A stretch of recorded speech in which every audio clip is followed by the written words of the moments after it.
SuperTalk Mississippi media production. State Treasurer David McRae is returning record amounts of money to Mississippians, whether it's through the College and Career Savings Program or the hundreds of millions in unclaimed money awaiting your claim. Treasurer David McRae says get your applications and claims in today. Treasury.ms.gov. This is Gerard Gibert, and thank you for listening to MidDays here on SuperTalk Mississippi. MidDays with Gerard Gibert is on the air. MidDays with Gerard Gibert is powered by C-Spire. Power your home or business with C-Spire Fiber. To learn more, visit supertalk.fm/C-Spire. C-Spire Fiber powers SuperTalk Mississippi.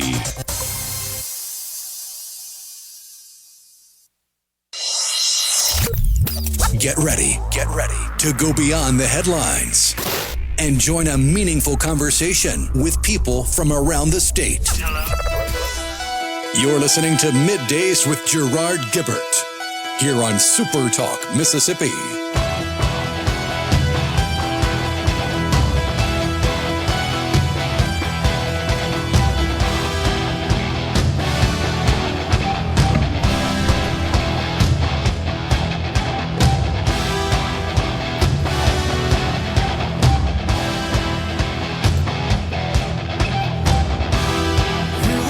Good morning, everyone, and welcome to MidDays, SuperTalk Mississippi. I'm your host, Gerard Gibert, along with Rhino in the Element Wealth Studio, guiding you through the middle of your day with facts, fodder, and fine music on this Hump Day. Almost forgot because it's so confusing with Monday being off. The Monday, Tuesday, Tuesday, Monday, and now the hump days, Tuesday-ish, Thursday-ish. I don't know, but it's Wednesday, right? Hump day. All day long. All day long, as the saying goes.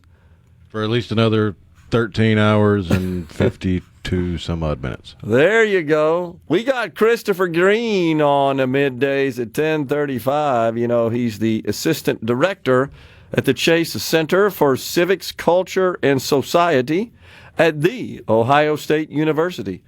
We're going to get his take on the federal court ruling on tariffs, striking down the imposition of tariffs, at least temporarily, by the president, and a preview of some of the criminal law cases that are going to be making their way up to the Supreme Court. Now, we talked yesterday about this tariff case. I really believe it's destined for the Supreme Court. And it's complicated. I mean, from a legal perspective, it's incredibly complicated. And there's, as always, there's a practical aspect of that as well. And I think the president's actions from a practical perspective certainly make sense in some circumstances.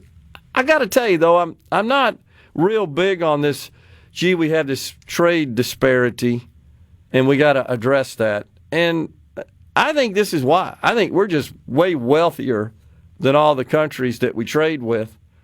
And so we're likely to procure more and import more from other countries than they are from us. So I don't get too worried about that unless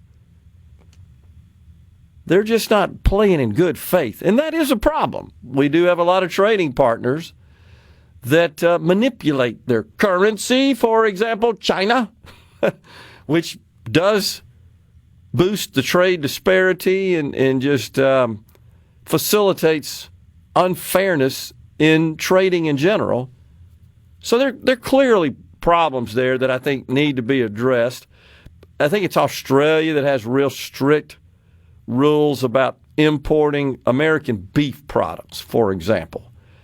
And they need to play more fairly. But those countries that we buy a lot of stuff from, that have all these rules and laws and policies and standards in place that makes it extremely difficult, what are you seeing? Yeah, Australia finally lifted that after this whole tariff debate. That's what I thought. But for a while there, that was a big complaint. Yeah, it was over 2 decades, looks like. Just complete ban, right, of importing American beef. As I recall, and that was a problem for our farmers who produce way more than we can eat here, and they need to export to generate revenue from their yield. And it's one of those things where The good news is we have advanced our farming techniques and methodology significantly through the decades. And again, using lots of technology to do that. Farming, like all other industries, has a big technology component to it. That's a good thing.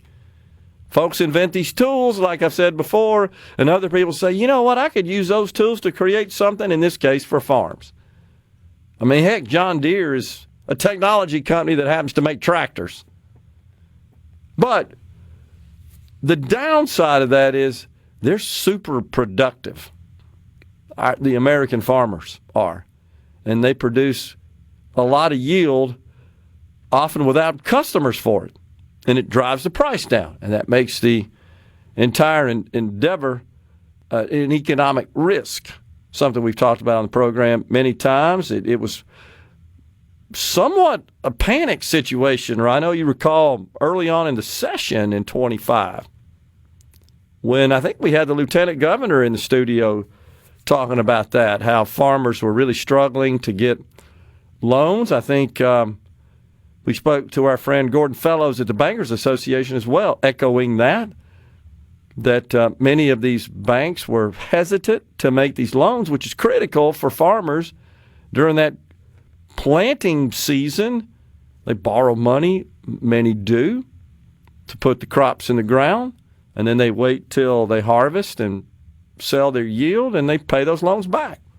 That's the fairly routine standard process that's existed for years.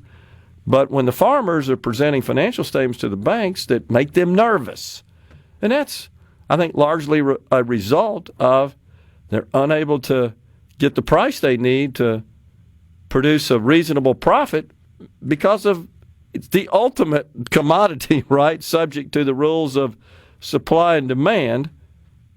So it's good news, bad news deal. But it certainly doesn't help when you got a nation like Australia saying, hey, American cattle farmers, we're not buying your beef. So we're going to have the professor on to talk to us about his thoughts as this case makes its way from the federal court up to the Supreme Court. And then it's Representative Rob Roberson. You know him, he chairs the House Education Committee. And of course, Rhino, that's a big one because over 50% of our spending is directed to education. It's been that way for a long time. It is in virtually every state. That's a primary public service at the state level, education. You look at a pie chart showing how the spending shakes out in Mississippi, you'll see the biggest piece of pie going to education at some 53% of our $7 billion spending budget. So we're going to have Representative Roberson in the studio. He's from Oktibbeha and Winston counties. He'll talk about all the buzz we're hearing vis-a-vis school district consolidation and, of course, education choice in Mississippi, a top priority for the Speaker of the House. That'll be a good conversation. We'll keep Rob as long as we can because, there'll be plenty to talk about there. Also in Mississippi, the United States Senate race scheduled for November 2026, the next one, that is. That, of course, for a seat currently held by Mississippi Senator Cindy Hyde-Smith. And that race is getting even more attention from candidates who are suiting up to run and challenge the senator. Yesterday, the Democrats announced it's Scott Cologne, Lowndes County District Attorney. He has officially thrown his hat into the ring. I don't really like that metaphor, honestly. Throw your hat into the ring. I don't know why. It just doesn't excite me. But he's in. He told the media last week of his intention to run. He's been talked up for this possibility by Democratic officials, their leaders, for as far back as May. They think he's a good fit for this. He'd been mulling it over for a while, but he's in. He says, quote, "I'm proud of my record as DA, but I think there's time that Mississippi had a senator that's going to put her first. And I know that I'm that leader that's going to put Mississippi over D.C. politics." Wow, that's original, isn't it? Oh, my gosh. Specifically, he said that he would part with practices made by Senator Hyde-Smith, who is a huge supporter of President Donald Trump and a favorite of the president, and typically votes on the party line. That's true. So this is what's crazy about politics, Rhino, and I'll carry it over to the next segment. But there are many on the Republican side of the aisle that would like to see the senator knocked off, but they make assertions that they can't back up. I know you're shocked at that. No. And People have opinions online that aren't based in reality or facts. Correct. And there are at least a couple of other Republican candidates for this U.S. Senate seat as well. We'll dig into that after the break. We're in the Element Wealth studio just getting started. Stay with us. Anytime she goes away,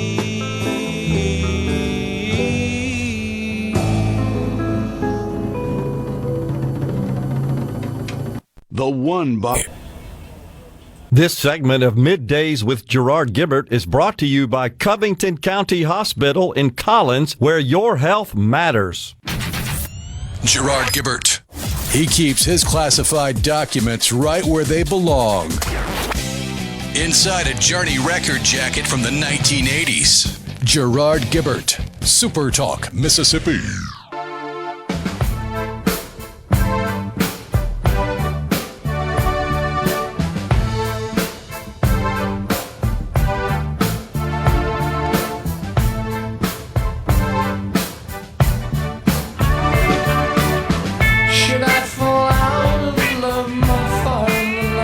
We're back with you in the Element Wealth studio. Thanks so much for being with us today. So before we went to break, we were talking about this new entrant into the U.S. Senate race. 2026, that's when Mississippi Senator Cindy Hyde-Smith will seek re-election to that post. Again, Senate seats, 6 years. So there are people, Republicans. I asked the AI for alternatives to throw your hat in the ring. Okay. So we've got enter the fray, pick up the gauntlet, give it a go, or simply declare your candidacy. That's when it just gave up and said, I can't Yeah, it's find like, I'm running out of steam here. Okay. Enter the fray. I like that. I can deal with that. So someone said to me in a social media exchange something about the senator having a 60% conservative voting record, and I don't know who the scoring organization is. And I just made the point that she's extremely strongly, I know that's redundant there, aligned with the president in her policy positions and her voting record. And they said, no, she doesn't vote with Trump all the time. I said, well, can you give me an example, a bill, a measure that Trump supported that she voted against? Or vice versa. Perhaps it was one that she supported that he did not. I can't find any. They couldn't find any. Yet they were convinced. And I was simply making the point, and you know this, Ryder, that this would be person or persons who are, solidly in the president's camp, but not hers. The closest I can find to 60% for any conservative scorecard. Yeah. would be from the Heritage Action for America, her lifetime score of 66%. But then when I'm scrolling through all the various legislation, that they've got their position and the members' position. The only one that's different is the omnibus and supplemental package from March of 2022. That's the only thing they've got that she was out of their line of thinking. Okay, so But they give her a 91% session score for the current session, and that's only one thing, right? right, exactly. So how do you have a 91%? I don't know. And that to me, that was, you see where I'm going here. There's a conflict. Okay, well, she's not conservative. And I simply made the point, I know you're a big Trump supporter. She's perfectly aligned with him. I can't find any examples where she was a contrarian to any legislation. And here's the unfortunate reality of all that we've discussed before. What the heck does the Congress do? We're basically governed by executive order and bureaucrats in the agencies. The only significant piece of legislation that's occurred this entire year, and it was significant, it was massive, was the One Big Beautiful Bill Act, right? But beyond that, if you think of all the actions that have been taken, everything with respect to tariffs and the border and crime and health care and policy, DEI policy and all that sort of stuff, the Department of Education, everything you've seen happen, it's all done through executive orders. We govern the country with the stroke of a pen by one person. And that's great when you support that person's views and their actions. It's not when you don't. But it does at least expose the fact that it feels like our federal government is one that is pretty much controlled by an individual rather than the 535 people we elect. Now, it's absolutely true that, at least from a Senate perspective, they are responsible for advice and consent on appointments. And that's a ridiculously slow and inefficient process. I'm not suggesting it's a bad process, but all sorts of games get played. Let's put it that way. Now, and so I just want to make the point that if somebody can find a bill of significance where the senator voted different than what the president supported, let me know.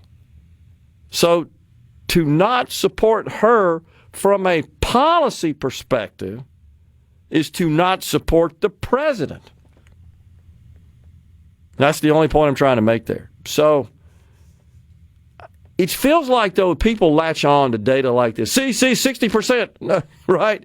Like, what exactly does that mean? Nobody wants to scratch beneath the surface and get, like you just did, and dig into the details there and to inform their opinion. They just, boom, there it is. See, I told you. Which, not to just go off into left field, but that's precisely why Elon Musk's goal is to have one centralized app for everything you need, because he knows human psyche is to take it at face value and not take the 2 seconds to leave that app, go to another app, and double check it. Completely agree. They're not, we feel a sense of responsibility behind these mics. And when we talk about stuff, we didn't just pick that up from one tweet somewhere. No. Ever. What we pass on, we've researched. Are we perfect? No. Unless we point out, hey, this is just one individual saying right. this. I can't find it anywhere else, but this seems like something worth saying. That's right. We'll to the point where I've got 4 different accounts just for algorithmic purposes. Yeah. I've got one that's just, it's me. I don't really care for my entire personal private feed to be entirely politics. It's a lot of sports and pretty women and stuff like that. Then I have one that is pretty much dyed-in-the-wool hardcore conservative. I've got another one that's moderate, another one that is what I would presume is the liberal stance. Totally agree. Where I like things that are quote-unquote liberal on that algorithm, just to have at least an idea of what the opposition is thinking. Well, it's interesting you say that because I actually follow lots of liberal-minded accounts, either group accounts or individuals. And I'll admit, I've been known to troll them, where I'll get in there and encourage them, oh, yeah, you're right. And then I'll expose. And then they'll look at my profile and they say, wait a second. I give them a little dose of their own medicine, but I have fun doing it. It's mainly for entertainment. And isn't that also the point? People take this way too seriously. Oh, yeah. It's entertainment more than anything. You go crazy over that. So, just wanted to point that out. And then there are at least two other Republican candidates in the particular race as well. Sarah Adlaka, she is a physician. She's from the Mississippi Gulf Coast. And she actually came by, Rhino, to visit with me at the Neshoba County Fair. I had explained that, I can't just sit you down and do an interview here, that she'll be contacted, when the time is appropriate for that. And she introduced me to her husband and her family. It's interesting, reading her profile and so forth. But there's another guy, young guy, Andrew Scott Smith. He's got a site. You can go look at it. And he's very active on social media. He actually did an announcement last week in the little area between the two museums. I think I talked about that. Approached the podium, had a speech, delivered it. It was recorded. I didn't see anyone in attendance. It was him and his wife by his side. Now, I will give the guy this. He will provide details on his policy positions. One of those is Social Security. And he has an interesting proposal for that.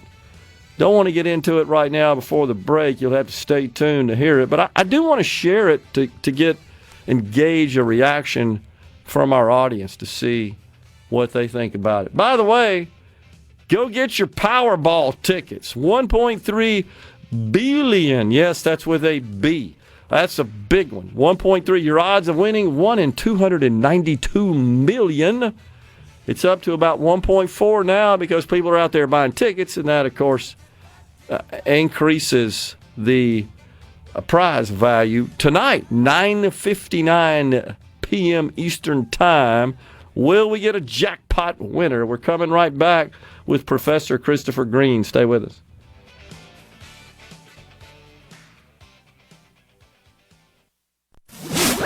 Covering the stories that matter most to Mississippians. Gerard Gibert. Middays with Gerard. SuperTalk Mississippi. So don't stop me now. Don't stop me, 'cause I'm having a good time, A shooting star leaping through the sky like a tiger, defying the law. Welcome back, everyone. It's Middays from the Element Wealth Studio. It's our pleasure to welcome now Professor Christopher Green, the Assistant Director of the Chase Center for Civics, Culture, and Society at The Ohio State University. Professor, always good to see you, sir. I've been watching all this tariff stuff, and, of course, the courts are weighing in so heavily at all levels, it seems. I thought of you and asked Alex to call you up and get you on, so we appreciate that, to try to enlighten us and shed some light on all these complexities, because there's laws and there's precedent and there's policies and standards and rules and conditions. It hurts my head. Help us out here. What the heck's going on?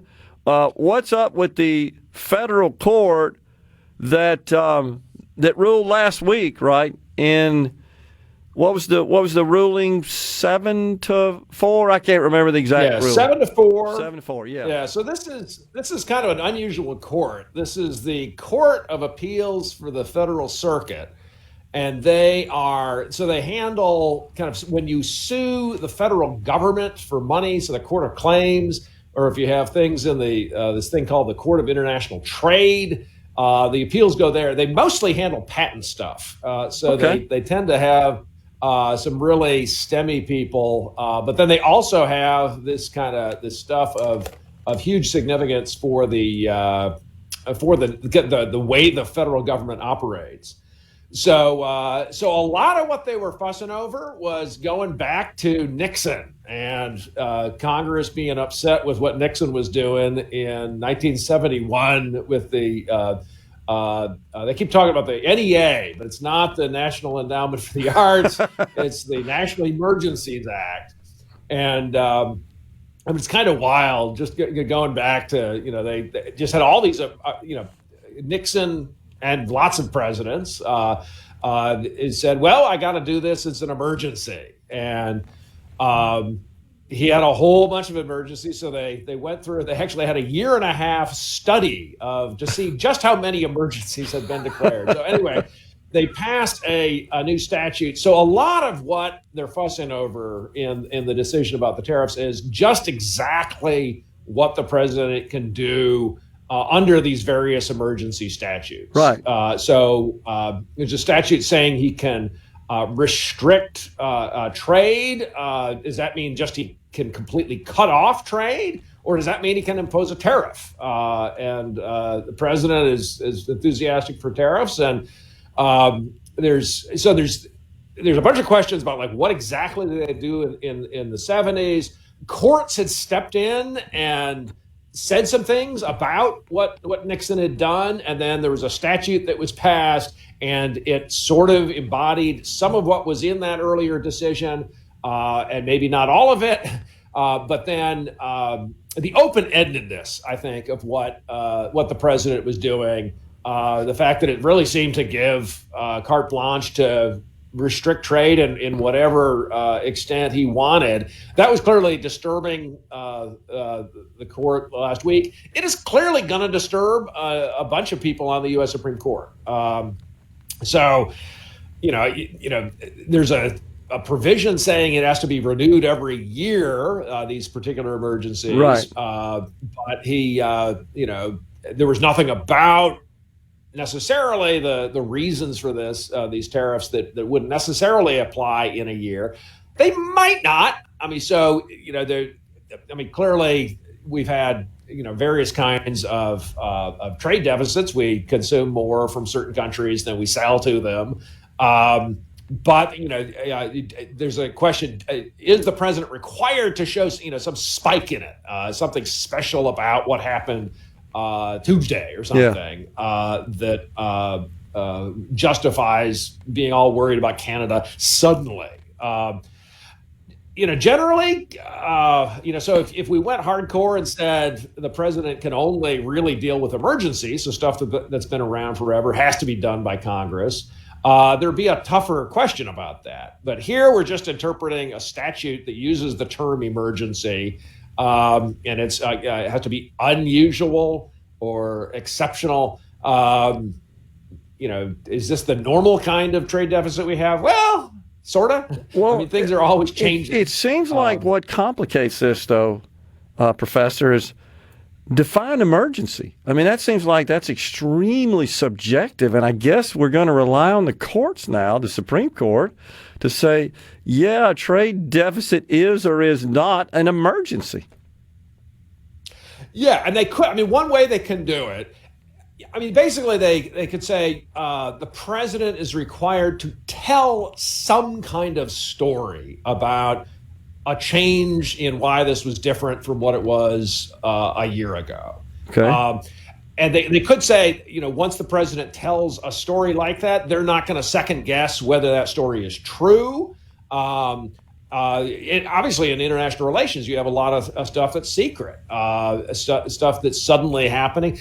The military implications, a lot of the trade, we're obviously not going to want to be, going into court and saying, we're really worried about our ability to produce X, Y, and Z because there's fancy stuff in our, next generation, stealth technology or something. Right. So there is a need for secrecy, and there are stuff that's changing. Yeah. So generally speaking, if you wanted to enforce it, you would say, require the president to tell a story about something that has changed. that has emerged. That's different different than how it was when the Congress passed the statute. Because you say, well, if it's just been around, just go to Congress for it. But generally speaking, it's going to be something that has changed.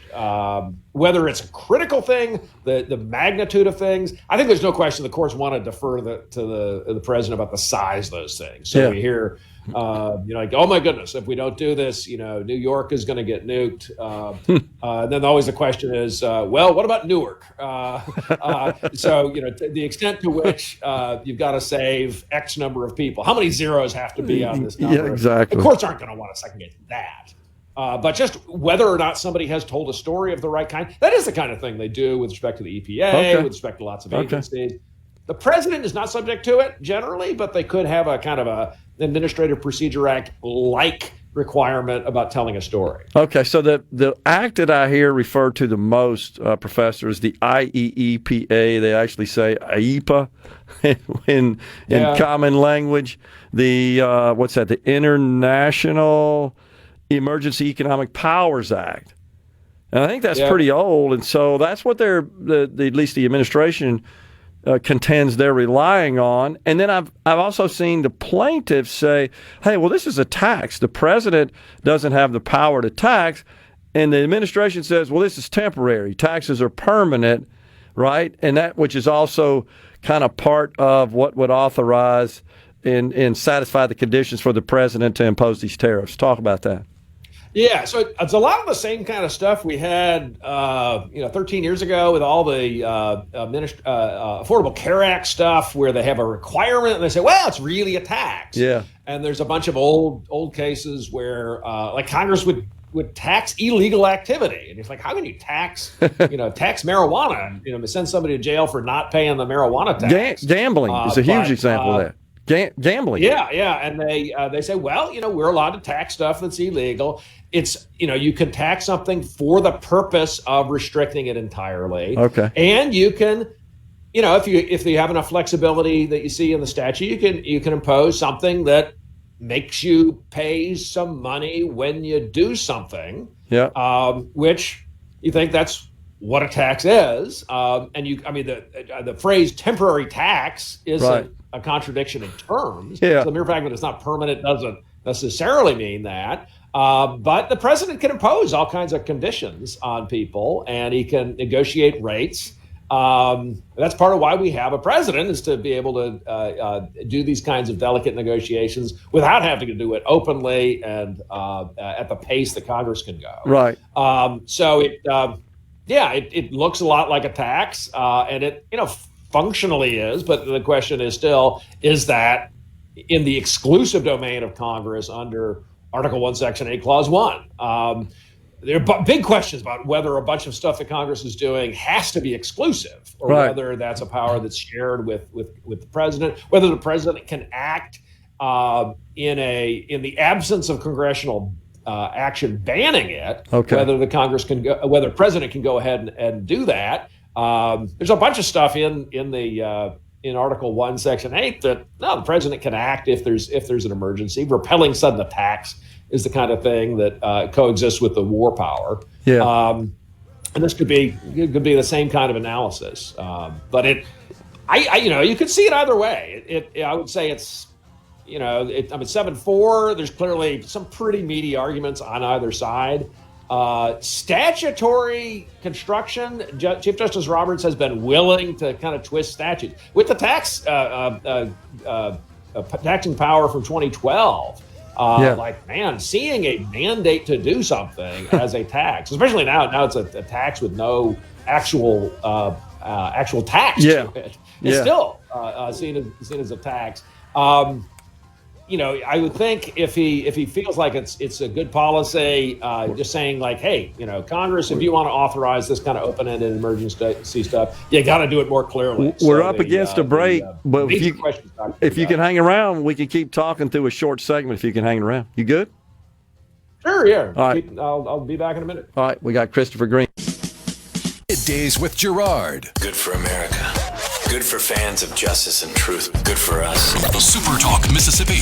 This is what we stand for.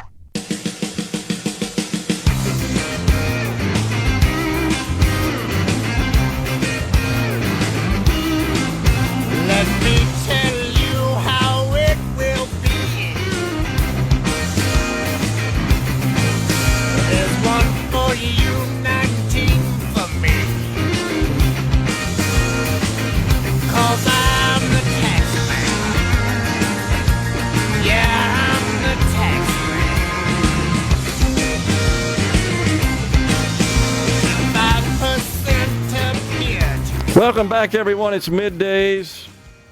We're talking to Christopher Green, Assistant Director, Chase Center for Civics, Culture, and Society at The Ohio State University, just discussing this court action regarding the president's imposition of tariffs.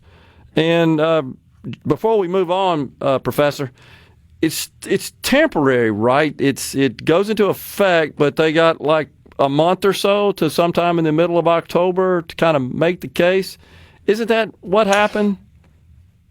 Yeah, they put it on. I think they posed a stay, and they're giving the president the opportunity to petition the Supreme Court and ask for relief, or it seems very clear they're going to send up a cert petition, and if the Supreme Court wants to kind of change what the interim rules are going to be while they decide that, they can do that, but.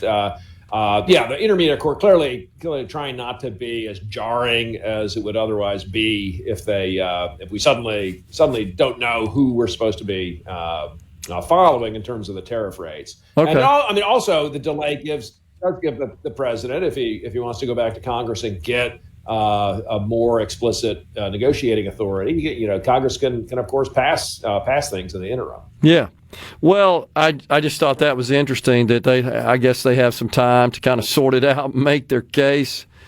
Peter Navarro, of course, who advises the president, he penned a very interesting piece where he makes the case with the opinion that the president and the administration will prevail in this particular situation, and actually cites something I guess I hadn't thought about, which is, well, if you have this major question doctrine, right? If the president can ban imports altogether under his authority and under this doctrine, that imposing tariffs is actually a lesser action in their view. And certainly if the president can ban imports, they also ought to be able to impose tariffs. Your thoughts?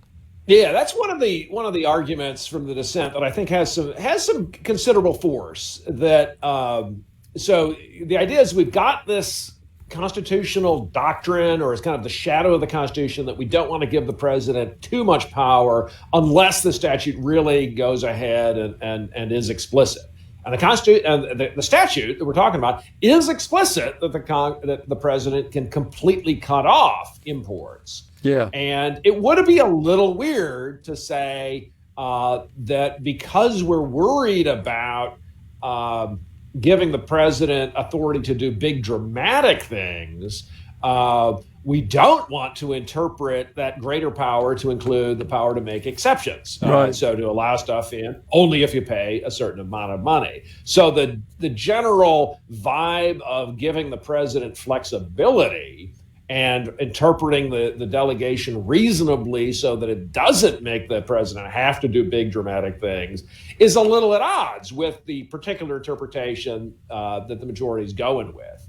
On the other hand, if you think, no, we're just going to require Congress to speak explicitly, if you're going to have this level of executive discretion, just make them speak explicitly. And it's only this one particular emergency statute is only for, cutting off stuff coming into the United States. I mean, It is a little bit weird to talk about the emergency, just like the international emergencies about stuff coming in. Usually the big emergencies that we're talking about with national security about stuff going out. So we've got secret information technology, well, there's all these rules about exports. NVIDIA chips, for example. It really, but the lack of a perfect fit with the purpose of the statute, the statute says what it says, and if we're going to interpret it to allow the president to make the key calls, and like the really basic calls about what's dangerous, how many people are impacted, that, I mean, of course, don't want to hold hearings about that kind of stuff. So back in the day, Justice Douglas, he issued injunctions against bombing of Cambodia. And, the Defense Department was like, what? They kept having to go to the full Supreme Court and say, this is crazy. So they don't want to have that kind of second guessing of just the magnitude of Sure. risks. I think a lot of them are probably a lot more free trade people than the president is. So, the extent to which they want to kind of allow these really big shocks to the international economy. The argument that this is a pretty big question, there's no question it's big. It's just a question of really has Congress spoken sufficiently clearly, and is there an alternative interpretation you can give that'll make more sense? The alternative interpretation, it makes it all or nothing in a way that is a little, maybe not the best. You don't want to require the president to go full bore on restrictions.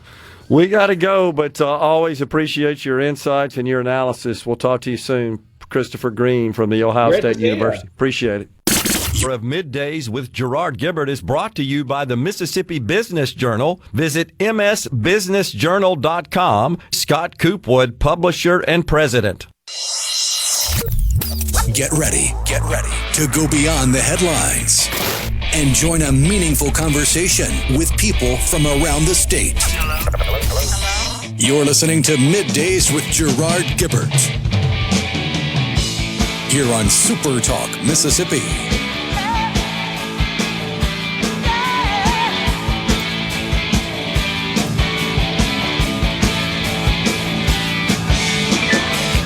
Welcome back, everyone. It's hour 2 of Middays from the Element Wealth Studio on this Hump Day. Little change in the schedule. We've got Representative Rob Roberson joining us at 12:05 instead of at this time, so we look forward to that conversation.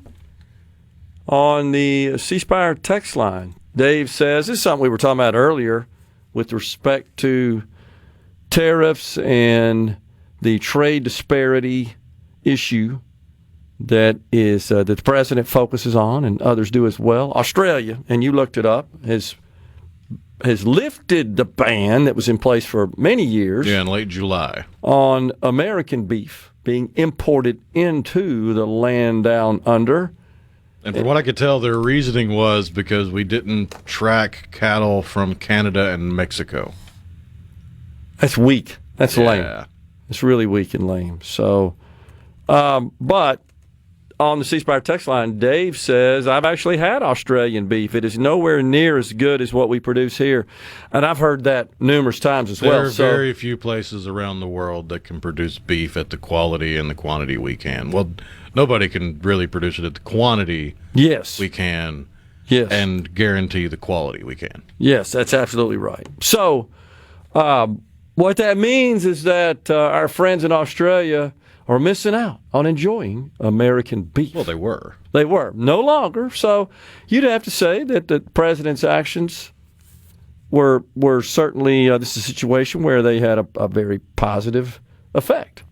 Our cattle farmers get to ship their beef to Australia, opening up a new market, and Australians get to enjoy American beef. It's a win-win as far as I'm concerned. Now, that needed to be addressed. Forget about the trade disparity. I have no idea if there is one between us and Australia. Likely, because we have 330 million people, and they've got, 10, 15% of that? I don't know what the population of Australia is. I'm just guessing 30 to 40 million. May not even be that big in the country there. 27.2 million people. I was pretty dang close. I guess 30. And I bet you half of them are in Sydney and Melbourne, right? Because the rest of it is just virgin land and a bunch of kangaroos running around. Oh, man. But you would expect to have a trade disparity with a country like that. In other words, they sell us a lot more stuff than we sell them. Their population is smaller than California, the entire nation.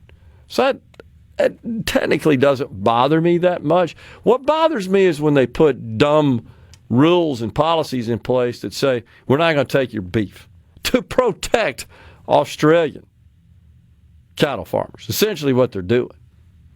And I don't know how much of their beef we import here, but based on all the reports I've heard, just like Dave said, it's of lesser quality than that which is produced here.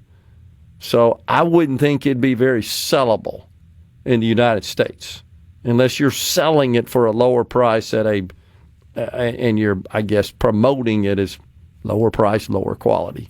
I wouldn't think that'd be the case. What else we got on the C Spire text line? Jerry in Pontotoc says Scott Colomb is worse than Mike Espy, Jim Hood, and Brandon Presley put together. Those are all prominent Democrats in the state of Mississippi, of course. Donald in Oxford says she gets an A+, does the senator. Cindy Hyde-Smith from the ag sector, the largest part of our economy. She understands what we need in the Farm Bill. No one stands a chance against her. And 26. I don't think there's any question that she has a deep understanding of that industry, being a farmer herself. And absolutely, Donald's right that agriculture comprises about a third of our total GDP. I think what we should be doing, however, as a state, is reducing our reliance on agriculture is such a large part of our GDP. It doesn't mean we need to reduce that industry. No, we need to grow that industry. But we need to diversify and have multiple industries growing and represented in the state of Mississippi for long-term economic stability and prosperity and opportunity. So let's diversify that economy, and I think we're well on our way to doing that with these major investments from big-time technology companies in the state and other industries as well. In particular, over the last 2 to 3 years, we've seen an incredible slew of announcements along those lines, which is all good news. But I hear you, Donald, and I know that she is extremely popular in the agriculture community. I witnessed that last week at a fundraiser I attended for her. She was headlined at this fundraiser by Secretary of Agriculture Brooke Rollins in town, who, by the way, shared with me, Rhino, that we have her contact information, people that do her scheduling, and she's more than willing to call in and appear on our show, which we appreciate. I think that would be good to have the Secretary of Agriculture call in to speak to the good people of Mississippi, especially, as Donald points out, we have such a large and vibrant agricultural community. That'd be great to have the person in charge of that federal agency speak directly to the people of Mississippi. By the way, if you look at her background, Rhino, from Texas, Secretary Brooke Rollins, she chaired, or she could have been the executive director, I think, president, whatever the title is, of a Texas policy organization that is very much equivalent and aligned with Empower Mississippi, the organization that I've been affiliated with since its inception in 2014. So I did a little research on her bio and learned about that and shared that with her, by the way, when I met her last week. And that was something she was excited to hear about, that kind of had a connection there. I'm not the Secretary of Agriculture, obviously, but working on similar policy matters in Mississippi that she did for many years in her role with that organization in Texas. So pretty cool. Texas, of course, just recently passed universal school choice. And that was a bit of a fight, just like it is in Mississippi. But the governor over there, who was determined to get such a law passed, he went around and promoted it in person, traveling the state of Texas, going into the belly of the beast, into communities where it's not popular. And he also identified and supported candidates to take on, candidates in his own party that were not supporters of school choice, and he flipped some of those seats, and the rest is history. Legislation made its way through the Texas legislature, was passed into law. That's rather timely, given that we're going to be talking to Rob Roberson here in about an hour, who chairs the Education Committee in the House in Mississippi, and we'll get his thoughts on that as well. Karen in Oxford, man, she gave us a great rundown here of the old hat in the ring. The idiom says it comes from boxing. You looked up some synonyms for it. Well, I had the AI do it. Okay. AI is pretty good about that stuff. And she sent us it looks like the entire AI response. She said it has its roots, according to what she sent us here. Throw your hat in the ring originated from amateur boxing in England. It signifies challenging the current champion. I like it. Pretty cool. Tyler in Corinth said Mississippi missed out on Chris McDaniel. He would stand with the Rand Paul and Thomas Masseys of the world. And I guess I would say to that, Tyler, it just depends on whether or not you're a fan of Thomas Massey and Rand Paul and those policies. And I find myself agreeing with them a lot on matters and sometimes not. The country would be better off if both sides would compromise. Oh, before that, let me go backwards a little bit on the C Spire text line. Congress has abdicated their duties. Both parties refuse to compromise on anything, and therefore nothing happens. They'd be better if they compromise. And that, I think, is when I made the statement, Rhino, that we're largely governed by bureaucrats in agencies that discharge orders issued by the executive branch, the president, way more so than laws passed by the Congress. And one of the challenges there, and I get the compromise, it just depends on what you're talking about with respect to the compromise. I think each of those issues has to be taken. I got it right now. Each is singular. Has to be taken case by case. Is this a candidate for compromise or not, is what I would say. But keep in mind that based on the design of our framers, 60 votes in the Senate, unless the Senate votes to do away with the filibuster. Coming right back in the Element Wealth Studio. The talk that keeps Mississippi talking. We're rolling. Hit it. Go. Play it. Middays with Gerard Gibert on SuperTalk Mississippi.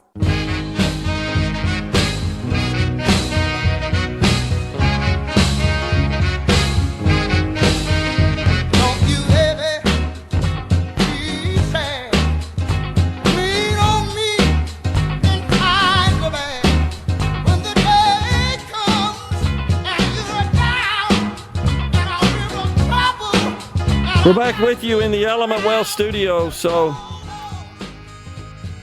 we're talking about a little bit on this U.S. Senate race, midterms next year, 2026. And in Mississippi, we, of course, will be going to the polls to elect our 4 congressional seat representatives. And in that case, all of the incumbents are going to be running. I haven't heard any not announce that they're running at this point. And then, of course, we have 1 Senate seat that is up for re-election in 2026. That would be the one currently occupied by Senator Cindy Hyde-Smith. 33, Rhino, Senate seats up next year of the 100.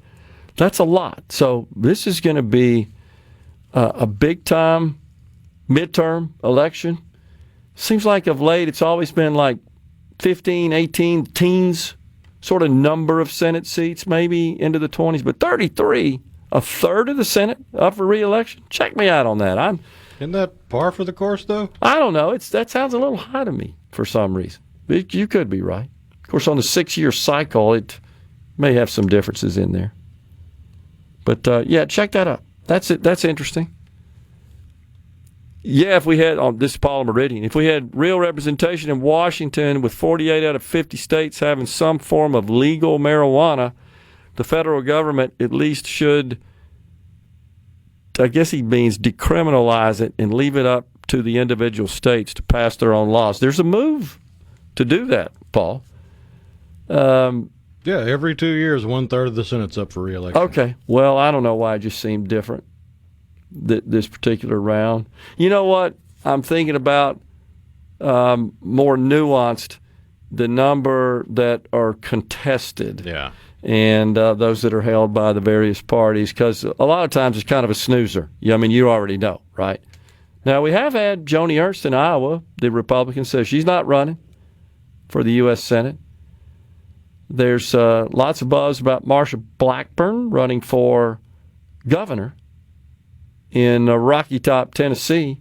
And then over to our east, Tommy Tuberville, the senator, former football coach at Auburn University, also throwing his hat into the ring, entering the fray to run for governor.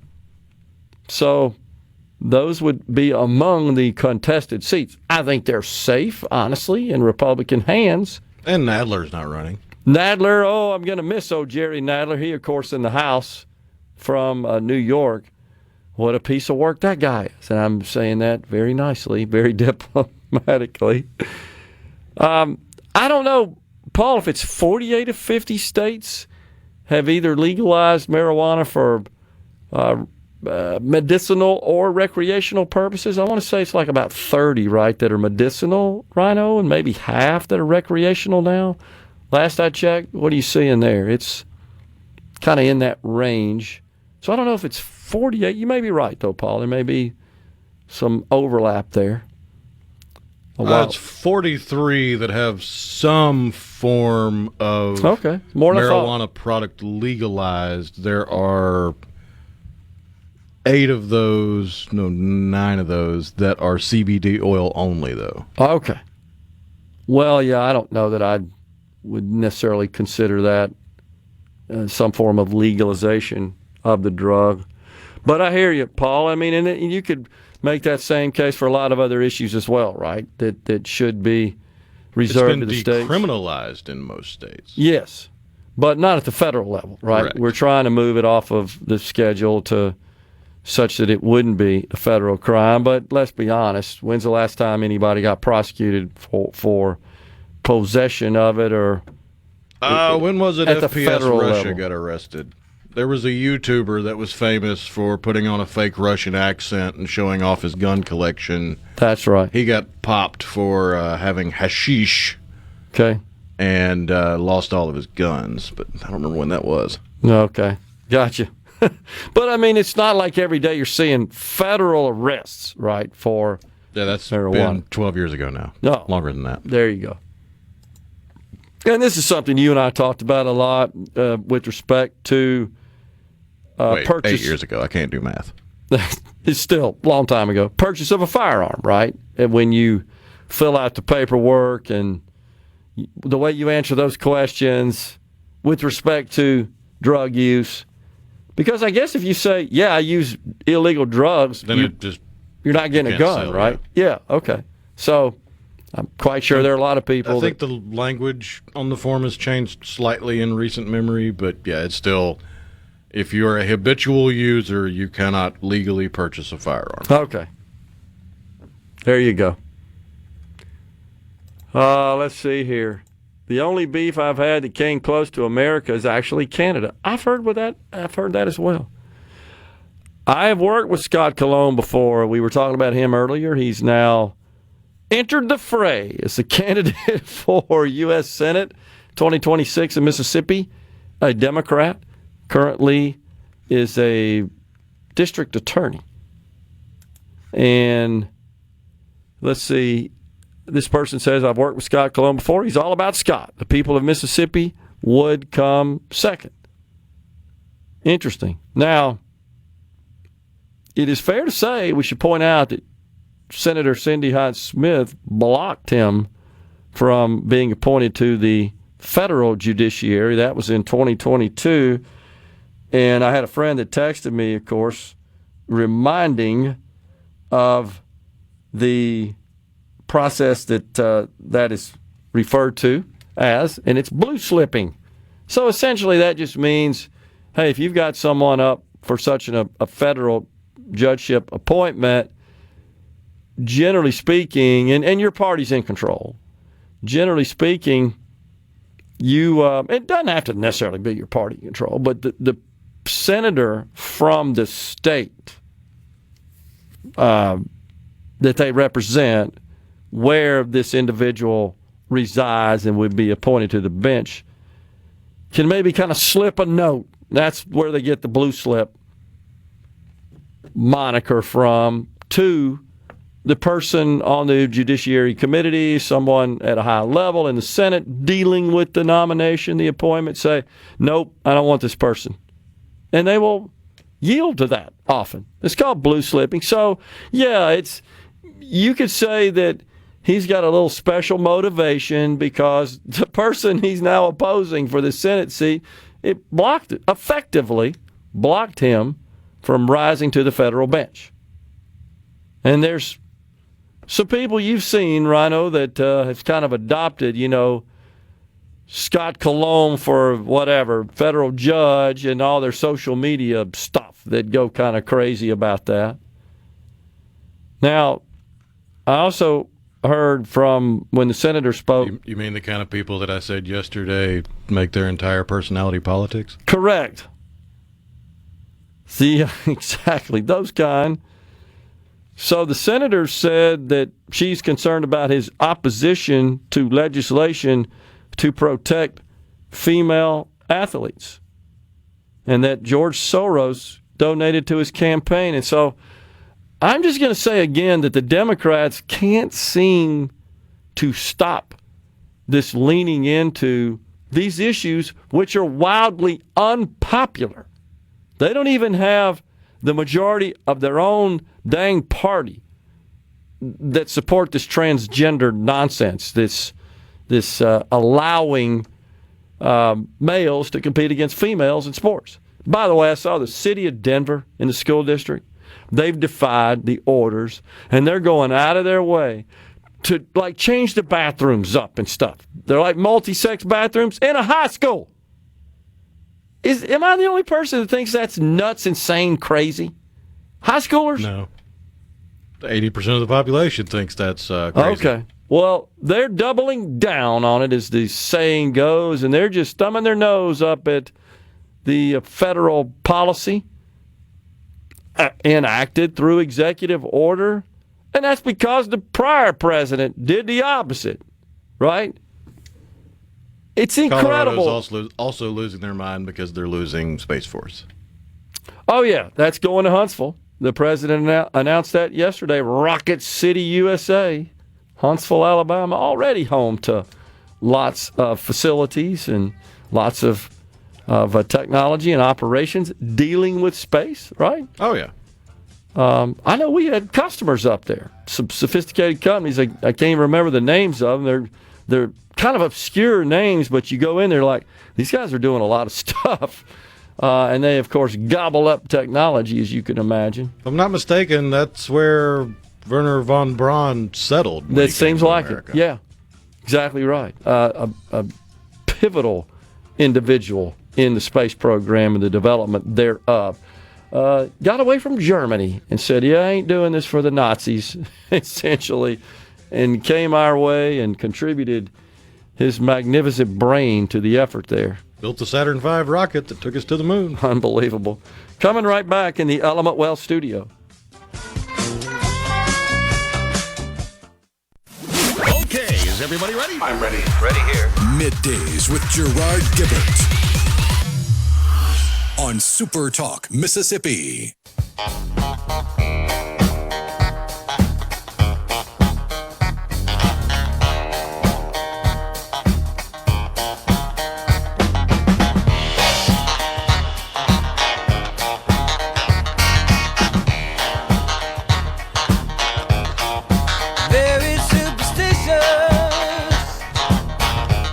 Checking your money today, the Dow still nervous about all the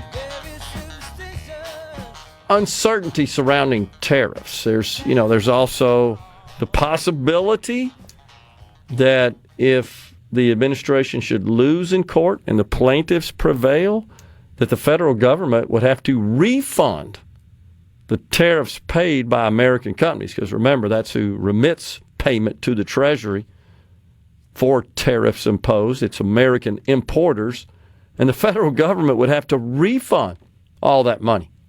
Billions, tens of billions, since the tariffs were imposed by the president.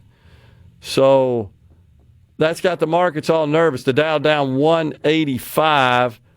The NASDAQ, however, in positive territory, up nearly 200 points. That's because Google, you saw this, Rhino, Google is not going to have to split off and divest themselves of their search engine. That was dumb to start with, in my view, but they have prevailed in that respect.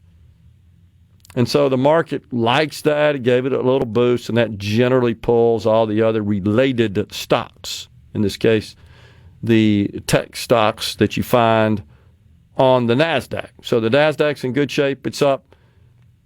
Oil's still sitting around that $65 a barrel age. I mean, it's really been there for quite some time. And I don't see a whole lot of movement going on there.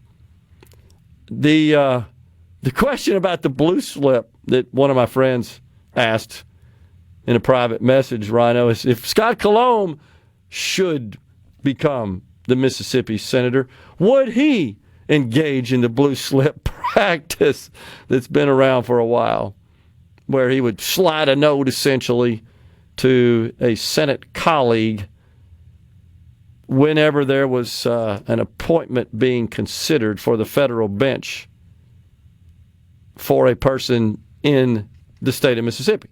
Would he also use that practice in influencing that process by saying, yeah, this person's from my home state, don't think we want that? And that's what the senator's done, does it not feel? Respect to her, she doesn't feel like Scott Colomb would be good for the federal bench. And thus, she informed her Senate colleagues responsible for such appointments that she didn't want to see him advance. That's a common practice in the U.S. Senate. That's the power of the U.S. Senate. And it kind of makes sense that you would provide some deference to senators from a state where an individual is being considered. I think that sort of makes sense. At least gaining their position in considering it doesn't mean you're not certainly compelled to act on that basis, but it is pretty powerful. It does work in most cases where a senator says, not this one. And the senators responsible for vetting those nominees would act accordingly in accordance with the wishes of their home state senator. Something I wanted to bring up just for the audience, I told you guys we'd get to this, is this idea that this candidate, Andrew Scott Smith, has. He is also running for senator, as a Republican, Senator Cindy Hyde-Smith's seat in the Senate. It's Social Security, something we've talked about an awful lot. And, of course, we also talk about the public employees retirement system in the state of Mississippi, which is, if you will, a microcosm of Social Security, and both facing the same financial economic headwinds.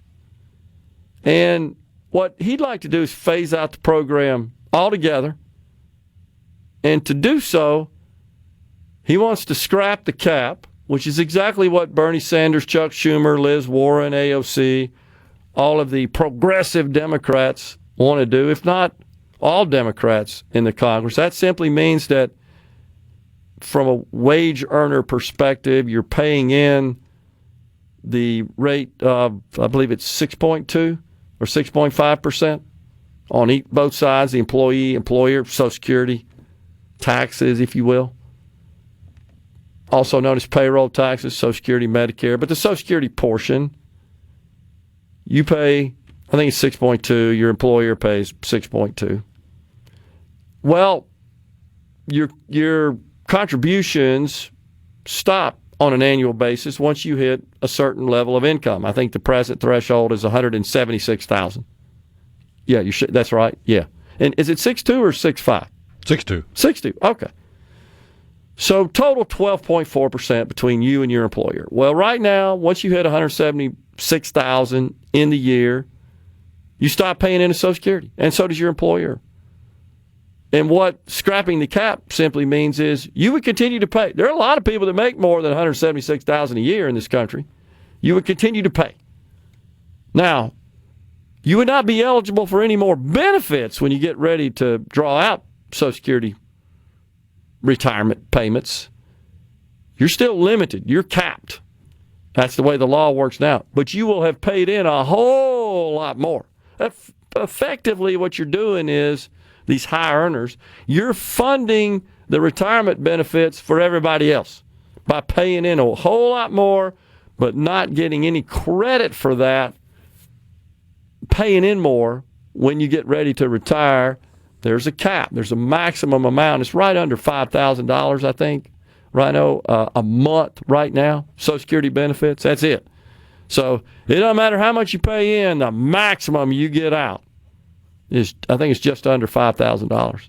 Now that it changes over time with the cost of living adjustment, but the last I checked, it's in that range. Well, so he wants to scrap the cap.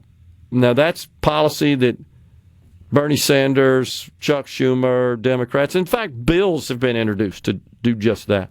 But he also wants to refund monies paid in to everyone 40 and below. But he wants to do that over a period of time, 10 years. So here's your money back. You go figure out what you want to do about your retirement. You cease paying in at that point. And then you got all the higher income people paying in a whole lot more. And then you essentially just phase it out.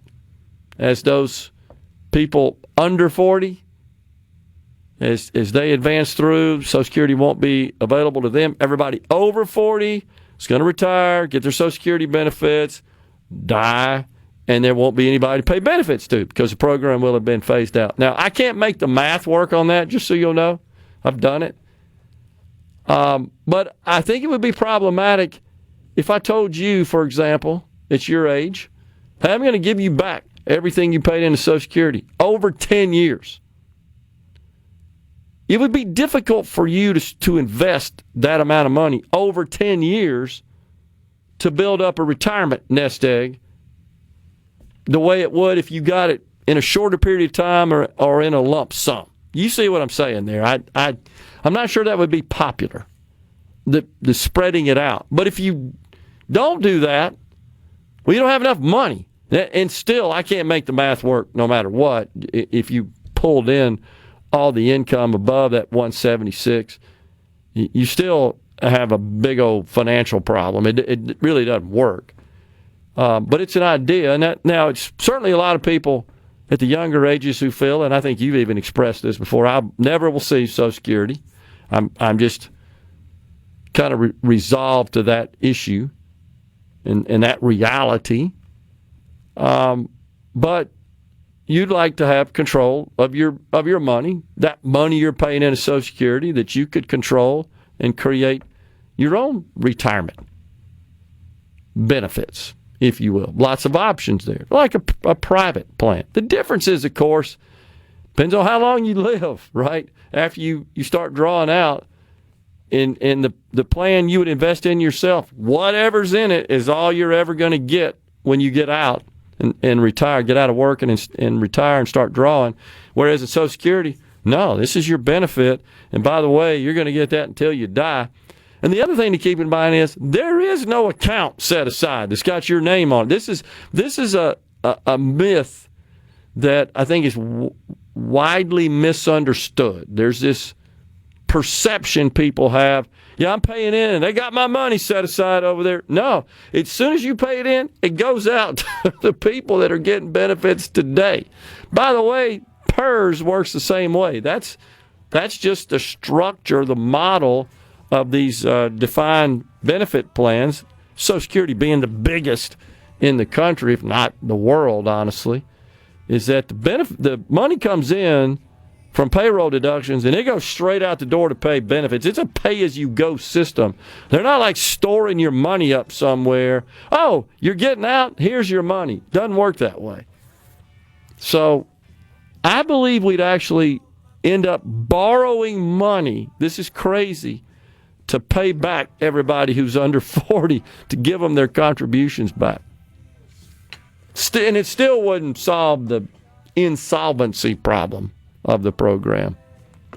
But that's he's on record as proposing that plan. Coming right back, final segment, and then Representative Rob Roberson to kick off hour 3.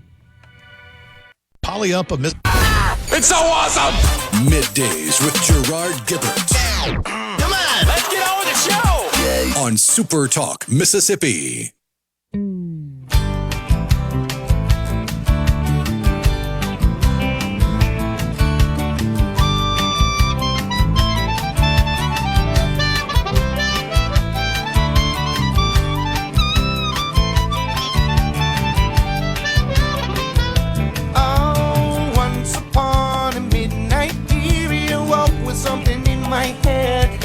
Welcome back, everyone. It's Middays from the Element Wealth Studio. Let's see here. Yes, I know, Thomas. You are absolutely the market whiz, man. You've got it all figured out. You would make trillions if you could invest your own money. What we should do, in my view, is allow Social Security to invest in something other than special issue bonds. That's the only security Social Security, by law, is able to invest the money we send to them. And it's only when they have a surplus, they loan that money to the United States Treasury. And the last I checked, the average right now of all the bond sales, about $2.5 trillion. The average interest rate on that's 3.5%. So that's it, most that they can make. If you think about it, Rhino, imagine Social Security, which I think collects about $1.5 trillion a year. Imagine if that could be invested in stocks and bonds and other securities, just the way our public employees retirement system does. If we would have changed that, and that's kind of what Bush tried to do in the so-called privatization of it. If the Social Security Administration could invest money using wealth managers to do that, I think the problem would have been eliminated or avoided. Because if you look at S&P returns over that period... Yeah, hindsight's 20/20, but it would have been. There's no doubt.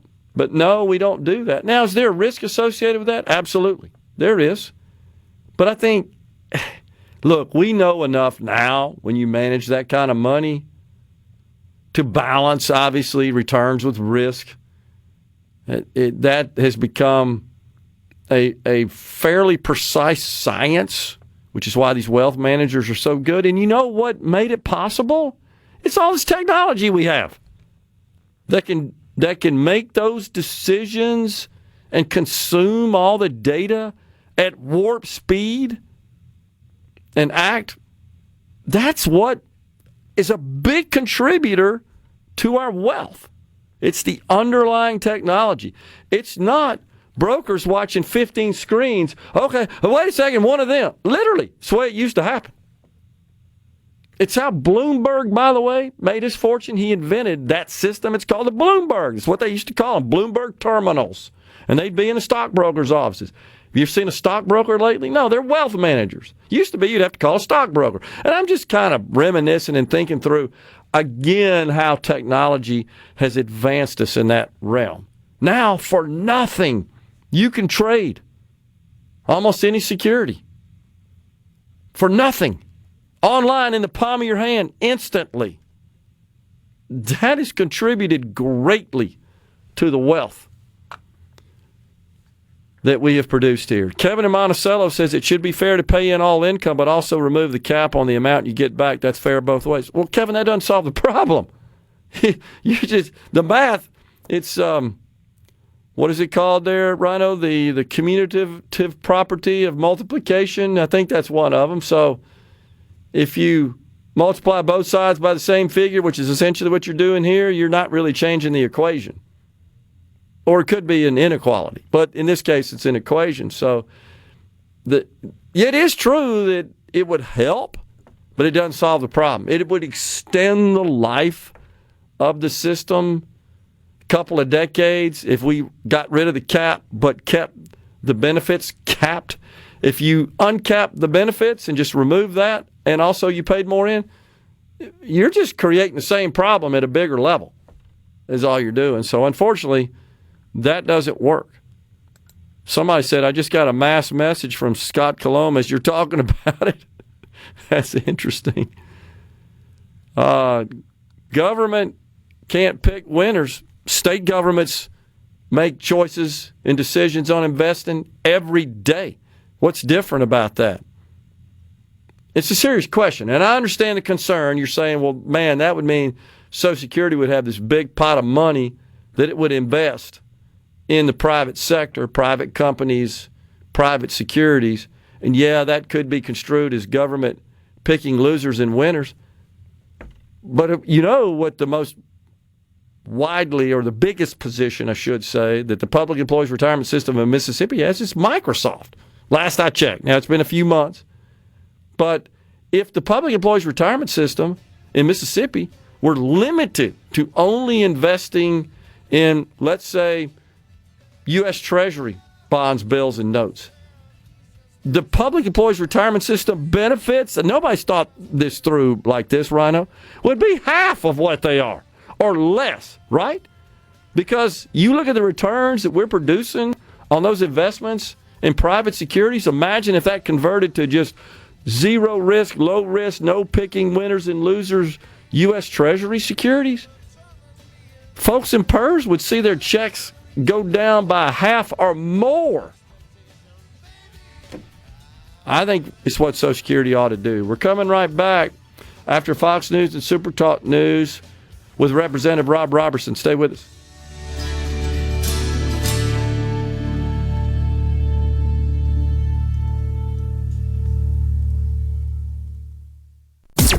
And now, another hour of the talk that keeps Mississippi talking. Middays with Gerard Gibert. Begin your transition now. Now on SuperTalk Mississippi.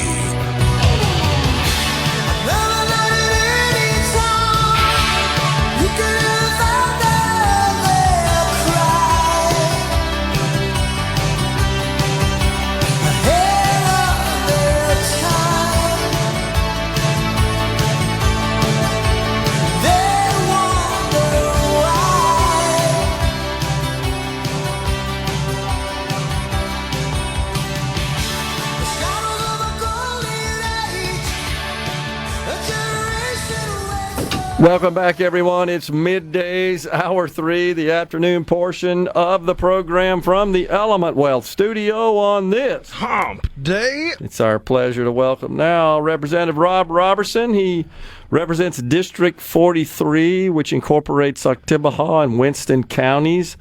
More importantly, he serves as the chair of the House Education Committee, and that's why he's here today to talk some education. Good to see you there, Representative Roberson. Good to see you. I'm glad to be here. And shout out to Trey Lamar for helping get me here today. So thank God for friends. Well, we won't share it on the air, but you were going through the drama that you've experienced. That's right. But we're glad it all worked out, and you're here with us today. So you guys have been doing some meeting outside of the session as you prepare for the 26th session. And, of course, as we've talked about on the program, including today, education consumes a little over half of our total state general fund budget. So it's appropriate and fitting that we constantly focus on that because we spend a lot of money on it, and it's a core function of our state government. You guys have been meeting. The Speaker of the House, Jason White, made it very clear that school choice and even school district consolidation are top priorities for him as he approaches the 26th session.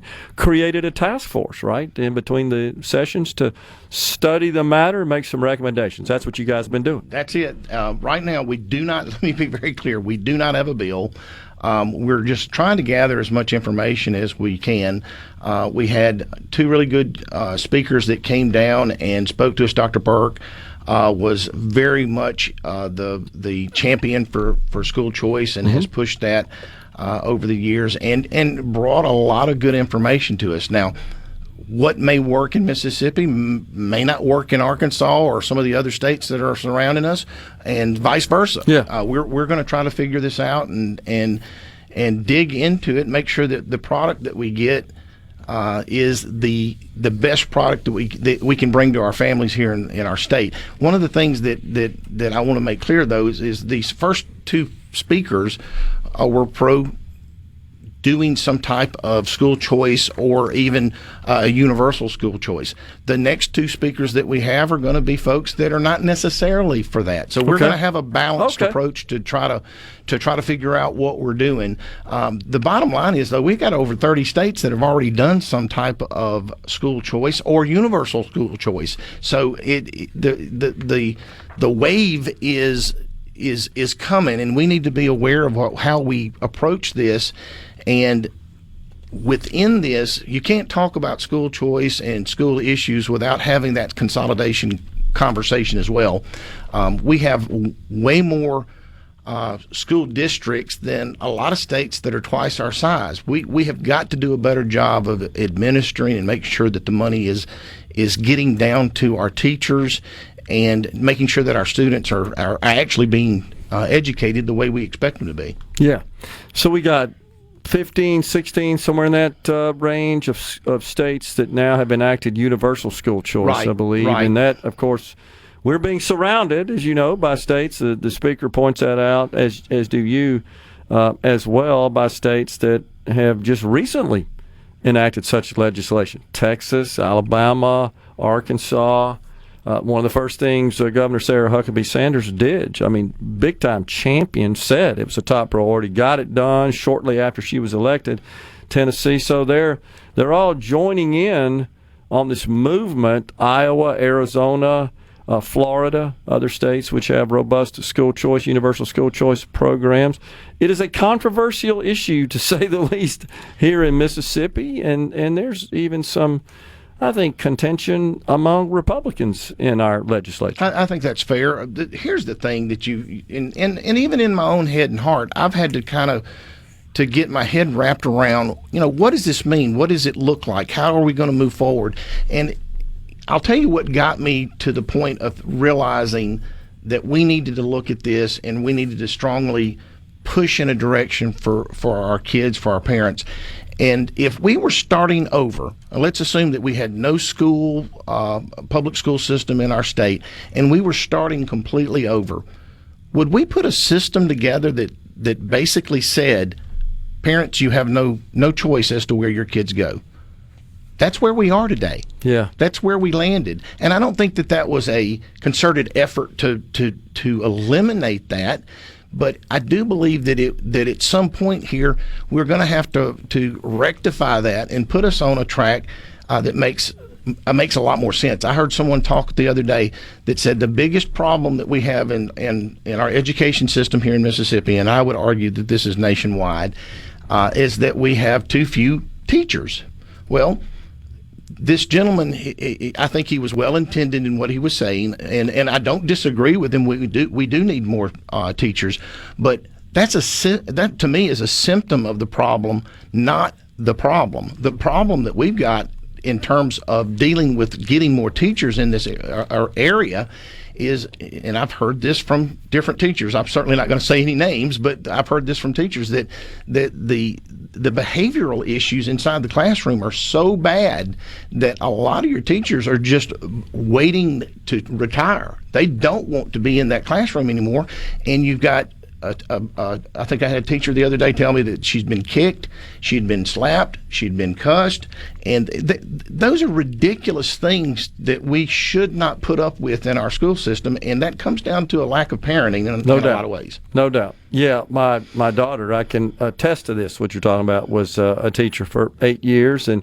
though it really wasn't that bad in her environment at her school, of course, being in a community, you hear all the stories, right? And she did as well, and when there was friction, it was always from parents. They would often get mad just because you disciplined their child where they needed the discipline, honestly. And the teachers feel like they're sort of being overrun by all that. I do think that's a contributing factor to attrition and the shortage that we're experiencing. 100%. I think that at some point we're going to have to understand that first of all, a teacher a teacher doesn't go into teaching because they want to get rich. Sure. This truly is something that I think that's put on your heart. This is what I want to do. This is what the purpose that I was put on this earth. And then over the course of 20 or 30 years, we just beat it out of them. I think that's right. That's a sad commentary where we find ourselves. So there are, as you know, a litany of objections. And by the way, I applaud you guys for bringing in folks who oppose what we're trying to get done here, many of us, which is enacting a robust school choice program. But that's good that you're bringing in folks who don't quite see eye to eye on that issue to hear their testimony. Well, don't you enjoy having someone that disagrees with you on the other side, especially if they're educated? You learn in what from them. Oh, absolutely. You learn from them. I've never sit down with a group that were sincerely trying to hear me out, but on the other side, me sit down and hear them out and find out what they think. A lot of the good stuff that comes and the changes that we made last year, even into the funding formula, came from listening to our superintendents and the people that are the experts here. That is our intent, is to continue listening to this. We certainly do not want to take our public education that we've had such wonderful strides in and over the last 8 to 10 years and undo those things. But I had someone say to me, and I think they were meaning this meaning well, that why would we change something if we're on this verge of doing some really good things? Why would we? I mean, we're recognized nationally for the Mississippi Miracle. And my statement back to them was, you'd never ask a football coach, you're doing real well this year, why don't we do nothing next year? Right. And I just feel like that we've got to continue having an open mind as to what direction we're going in. And some of the same people that brought the things to the table that helped us get where we are today in our education system, we're the same people trying to do this. Sure. And so there's no reason or idea that we're trying to do this in a nefarious way to harm anybody. I want to have the best public schools in the nation, but part of having the best public schools is being open, and we've got to get our parents back involved. We've got to make certain that we're moving forward in that direction. Yeah. You can hang with us, right? I'm here as long as you want. All right, we got Representative Rob Roberson in the Element Wealth studio talking all things education in the state of Mississippi. Coming right back.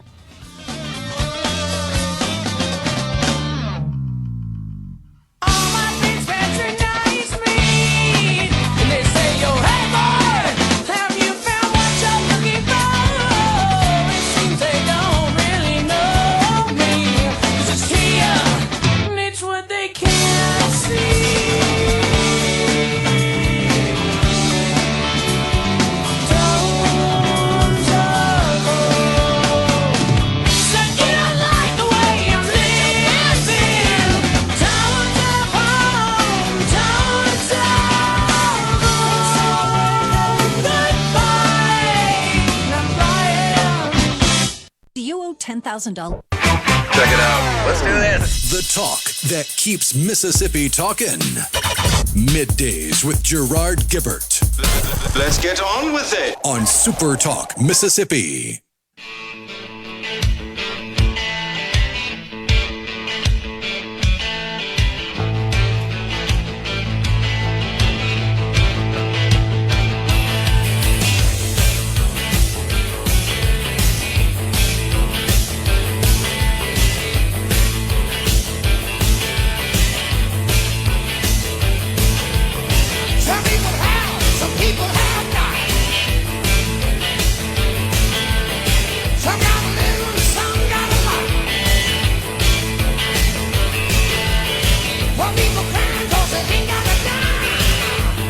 We're talking to Representative Rob Roberson, chairs the Education Committee in the Mississippi House of Representatives, represents Oktibbeha and Winston County. So anytime you bring up the subject of school choice, and you know this having been so entrenched in it for the last few years, there's always the sort of default perception that school choice means X.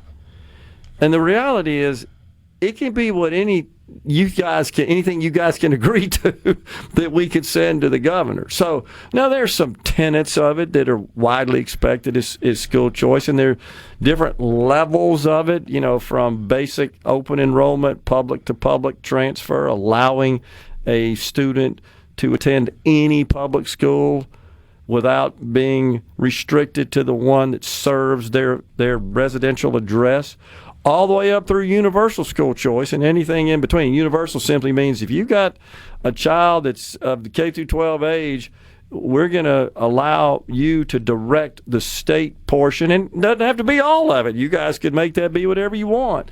But in general, all of that money that goes to educate a student from the state level to anybody, regardless of their income and circumstances, that has a child in the K through 12 age range, here's money for you to use to direct to the setting that you think is best suited for your child's education.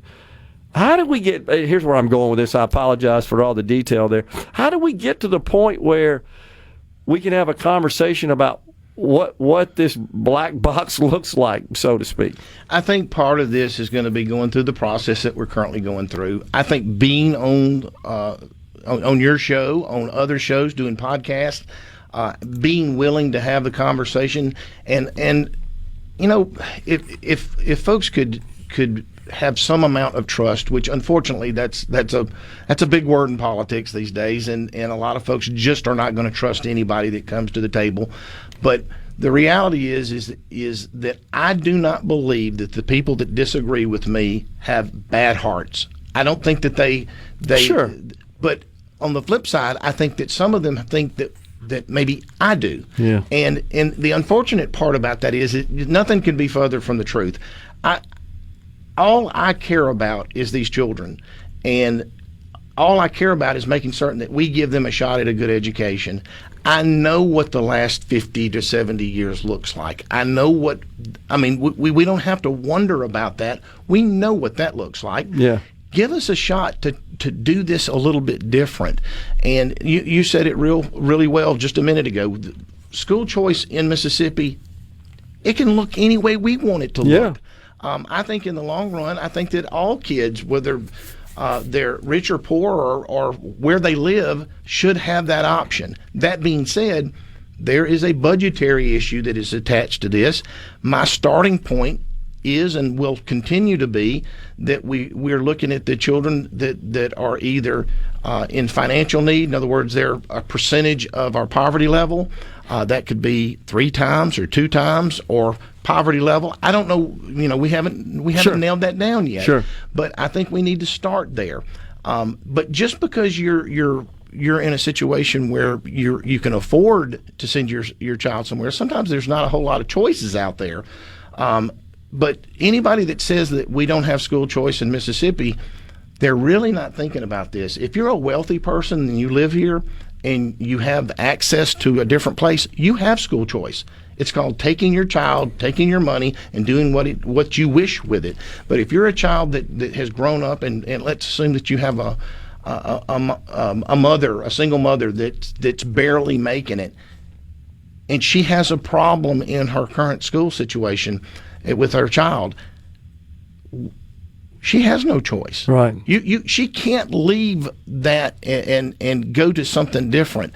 If you have a child with special needs, there are options out there that could be available for that child with special needs that honestly a lot of your public schools can't deal with. So we have a program for that now. It probably needs a little enhancement and improvement. I think you would agree. Right. Yes, and sir. Same thing with dyslexia. And those have been in place. Man, that was a fight to get that through, as you recall. The argument for the folks that are against school choice and any changes being made in the system is the slippery slope argument. Once you do this, you're going to do this, and you're going to do this, and it's going to get worse and worse and worse. Yeah. And as long as we continue thinking in terms of political, that's the way things are going to be approached. Yeah. We're not creating widgets here. We're creating children that are going to be living in our state, working in our state, and then hopefully building their own families in this state. And each of us are different, and what will work for me may not work for you, and what will work for my child may not work for your child. Yeah. So we've got, in my opinion, to be able to to hit the ground running and allow that parent to make that decision. There's no way in the world that if we were talking about anything else, nobody tells us what doctor to go to. Nobody tells me what car to buy.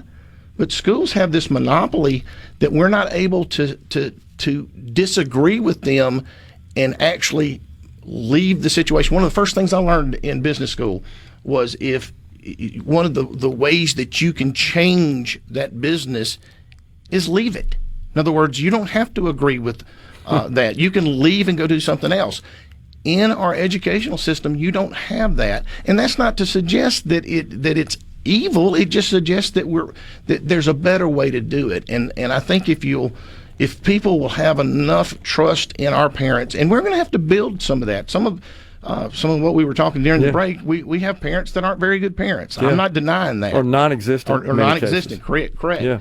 So we've got to do a better job of helping those parents and giving them the ability to make the choices that are in the best, what's in the best need for their children. Yeah.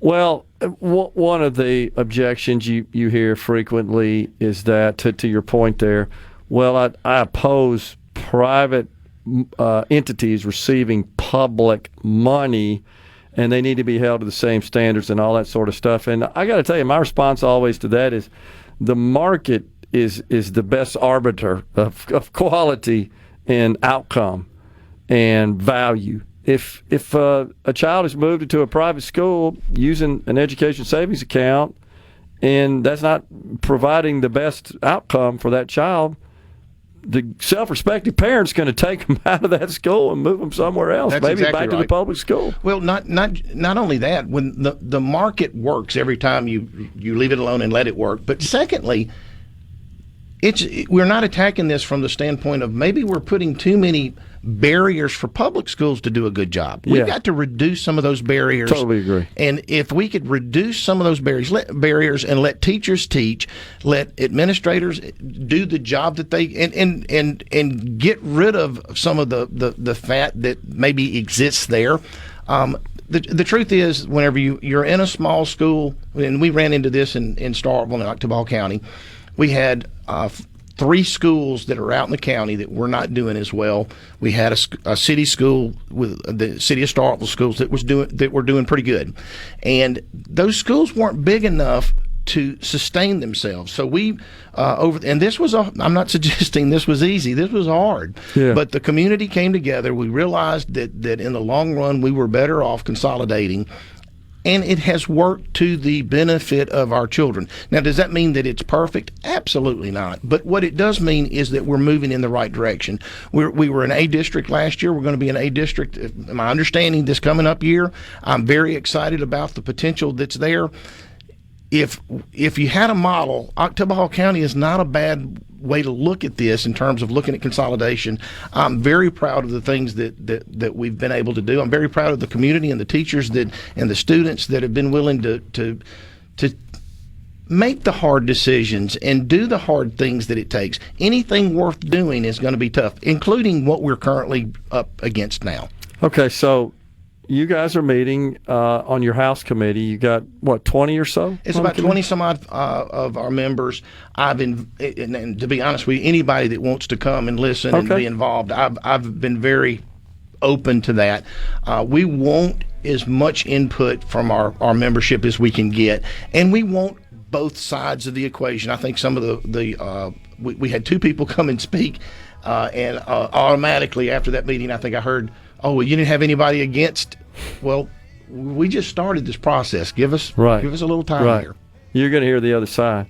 But you're here with us, so we're going to keep talking. Want to dig into kind of the legislative process we may look forward to in 2026 relative to this issue. We got Representative Rob Roberson, chairs the House Education Committee in Mississippi, coming right back.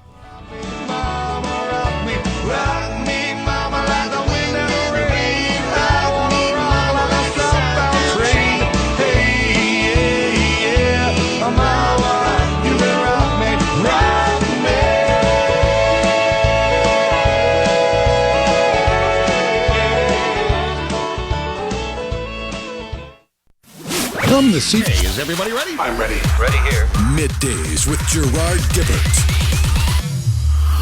on SuperTalk Mississippi.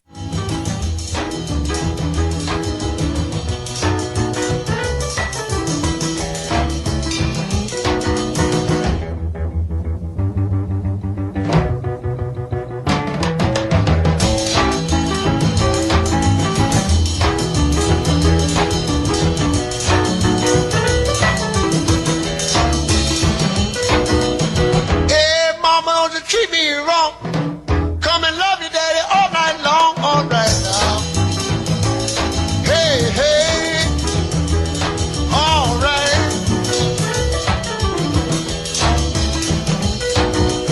You see the girl with the diamond ring? She knows how to shake that thing. All right now, now.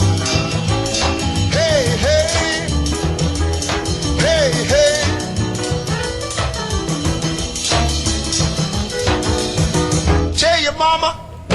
We're back with you in the Element Well studio. We're visiting with the chairman of the House Education Committee, Roberson. So the sausage making process, as we refer to getting bills across the finish line and negotiated, deliberated, debated until that point. The House, of course, is more friendly to school choice, and that largely comes from the person who presides over the chamber, in this case the Speaker of the House, Jason White, is a big proponent. He's made it very clear. Over on the Senate side, not as friendly to school choice. The Lieutenant Governor's been very clear on his opposition. He has shown some interest, at least in an open enrollment policy that would allow students and he's interchangeably used school and district, those words, that are failing to transfer to another school of their choice without their home school blocking it, which is the process, as you know. We have a process now, but we might as well not have one, because I don't know that there's too many situations where the home school would say, yeah, that's fine, you can transfer out. Right. That just rarely happens. And so it's not even attempted that much. But there's a gap, obviously, between the sides of the Capitol. This is one of those issues. Where do you see that going this year? You know, in fairness to both sides, on the House and the Senate side, I think that both leaders, I think Lieutenant Governor Delbert Hosemann and Speaker Jason White, I think their intentions are spot on. I think they genuinely want what's best for their kids. I totally agree. I do believe that because of this perception that school choice is such a hot potato, and politically it's just hard to explain. And when you have good school districts that are A school districts that are against this process, and you have bad school districts that are against this process, makes it hard. It makes it very hard. And the easiest way from a political standpoint is to do nothing. And to me, that's not an option. Our kids are way too important. The issues that we're dealing with, I think it's not insurmountable to get us to a place. And you know, you can have a great school system, but a child that may be in this great school system, it just may not be a good fit. Yeah. Why are we bound and determined to make that child that is not a good fit for that school district? Why are we determined that we make that parent and that child stay in that district? To me, it reeks of, oh, this is the way we've done it, and we're afraid to do anything different. That's right. We're stuck in tradition, which is tradition for tradition's sake, not for the sake of trying to improve things. So something I know you're well aware of, and school choice proponents are as well, that perhaps our audience is, and is the primary reason that a student and their family decide to change schools and select options in school choice programs is because of bullying. It's not so much about the quality or lack thereof of the education. It's just they're in an environment, and many times these children will transfer charter schools. Right. Big, almost all the kids in the 10 charter schools, which is far too few in the state, almost all of them transferred out of public schools because it was just a toxic environment and almost a hostile environment. And they get into charter schools, and it's just different. And I don't know that I could explain why it's different, but that's if you talk to them, they'll tell you that's I've talked to parents before that say, yeah, we're so grateful my child was being bullied every day, and now we're not experiencing them, and they're doing well in the classroom. I don't think that the value of the educational system is going to substantially be different from public to private or charter. I just don't. Agreed. I think you're right. I think that a lot of this comes down to the bullying, the behavioral issues that you see in a larger school district or in the public system. We have got to give the teachers the ability to punish kids that deserve to be punished. I'm not suggesting we are draconian in how we approach this, sure, but goodness knows that giving that teacher the ability to control her classroom and giving that teacher the ability to send little Johnny, who is misbehaving, out of her classroom and let her get back to teaching, we're just going to have to make some decisions, and they're hard decisions. I'm not suggesting they're not hard. But the bottom line is that you can't continue having this system that basically rewards parents that are not involved, children who are misbehaving, and the teachers are getting punished for trying to keep the control of their classroom. That's just nuts. Everybody loses is the bottom line. Including the child who's misbehaving, That's who right. has disciplinary problems. Everybody loses in that situation. But if anybody out there that opposes this could have experienced, we used to have school choice day at the Capitol, Right. with all the kids in their yellow scarves, and I've met some parents there participating in that with tears in their eyes talking about it. I know you're well aware of this, of how just having an option, they just feel like changed their life for the better forever. I had a parent call me, and this has been a long time coming for me to try to figure some of this stuff out. But Sure. I had a parent call me one time, and their child was considering suicide. They found some writing and some things that this child had said, and the mother called me, and she's in tears. She said, I need some help. Can you send us to some counseling? Do you know some counseling services? And we would like to take our child and either put them in the Christian school or the private school or somewhere. And they were asking, what are our options? And at the time, there just wasn't a whole lot of options for them. Yeah. And the sad part about it is that when you have a mama that's in tears because and there's nothing you can do. Your hands are tied. You can get them some counseling, but if you continue putting them back in the world in which this bullying is continuing, I don't know what you're supposed to do with that. And this poor mother was beside herself, and we finally were able to get some counseling, and this child is thank goodness, doing well. But I really started having to rethink how we're approaching some of these things. My heart goes out to anybody. I think we've all experienced some mental illnesses in our families and things like this. But when it's your baby, no doubt, it changes your world. It changes your thought process on how you're going to approach this stuff. And anybody that would accuse anybody that's talking about school choice, and they're coming at it with the right head and heart. And I'm not going to suggest that there are not people out there that may have ill intentions for this. But that's the same on the other side as well. Bottom line is this should be about how we affect kids and how we prepare them for the future. There's a real lack of a conversation about that when you talk about school choice. What I hear is, we're not giving enough money.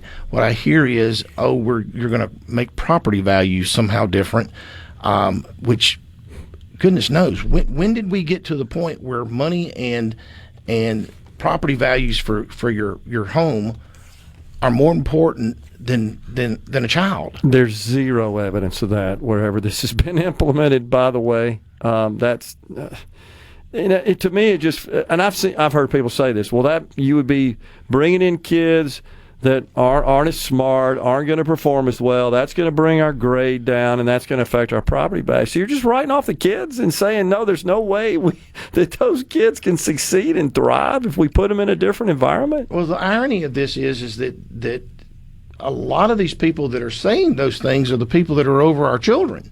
I totally agree. How can you? That's disturbing. That is very disturbing. I've asked, if you don't like this idea, give me a solution. Give me something that you think will work. That doesn't include doubling the budget. Yeah. And which generally is what the first answer. Which wouldn't fix anything anyhow. No, it wouldn't fix anything either. And at some point in all this, we've got to sit down and realize that we really are talking about our babies. We're talking about the next generation that are going to be running the state. For goodness sakes, we got to get this right. I totally agree. We got another segment left. If you can hang with us, we didn't really get to consolidation the way I wanted to. I got a couple of things I want to report that just are breaking in Washington when we come back. We got Representative Rob Roberson. He chairs the House Education Committee in the Element Well studio.